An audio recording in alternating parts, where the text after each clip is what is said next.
The objective of this guidance note is to outline best practices to structure and support school and cluster-based continuous professional development. These programs are characterized by groups of teachers working together to improve their practice within a single school, across clusters of several schools, or in combinations of the two. Common participants in school and cluster-based professional development include teachers, principals, and other pedagogical leaders. You see on screen 3 main motivating factors as to why we chose to develop a guide on this topic.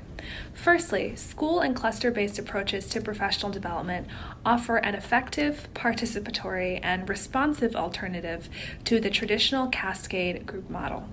When done well, school and cluster-based training offers professional development opportunities that are naturally continuous and collaborative, and can also be less expensive than traditional training approaches.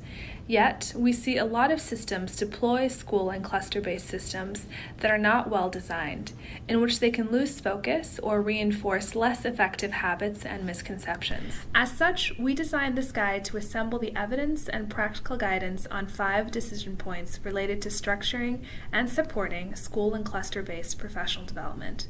This was done through a review of evidence of impact of school and cluster-based programs, and you can refer to the appendix of the report to see the summary of evidence for each of these decision points, as well as the degree of confidence based on evidence.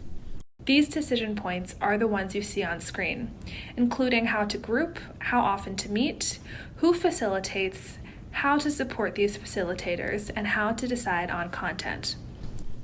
The first decision point relates to how to group teachers, and there are 2 main ways to think about grouping teachers that comes out of a review of evidence.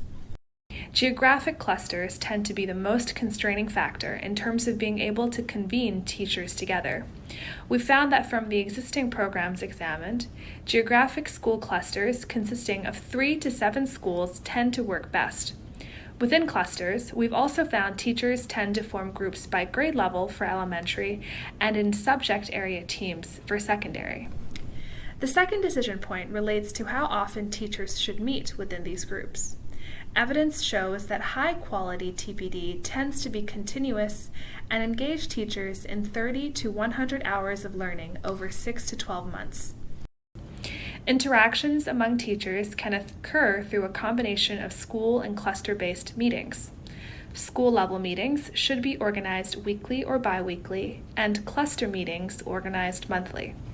We found that the most successful programs ensure that time to attend school and cluster-based training is formally included into teachers' schedules. The third decision point relates to who facilitates school and cluster-based sessions.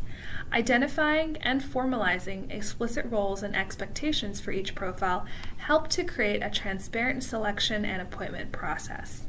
And formalized roles also facilitate the official and explicit designation of time within an individual schedule to carry out her or his responsibilities. At the cluster level, a facilitator should be appointed to oversee activities. These facilitators can be a head teacher, a supervisor of the school, or an exemplary teacher. Facilitators who are education practitioners are more effective. School-level facilitators can range from being peer teachers to school principals. Ideally, they will have received specific training to facilitate peer training at the school level. Peer facilitators can be particularly effective in this context because they are simultaneously executing the same lesson plans and are embedded in the same school as everyone in the group. The fourth decision point relates to how we support facilitators. Ideally, facilitators at both cluster and school levels receive dedicated training on both content and facilitation strategies. Facilitators should be given structured materials that help to support high-quality, self-paced school-level meetings. Examples of these materials include an overview of topics to be covered in meetings, a structured facilitator's guide for each session, and guidance on how to troubleshoot common teacher concerns. Finally, the system will need to decide on the content of training. First and foremost, training should be tightly aligned to the needs of teachers. having a mechanism to diagnose existing skills and behaviors is important to identify the type of content that is needed.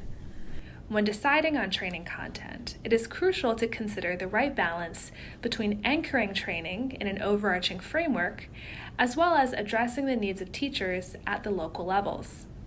In the initial rollout of school and cluster-based PD, low and middle income country contexts should consider using highly structured and centrally developed material. However, as teacher skills gradually advance, the aim should be to introduce more reflective and organic activities into PD. Thank you very much.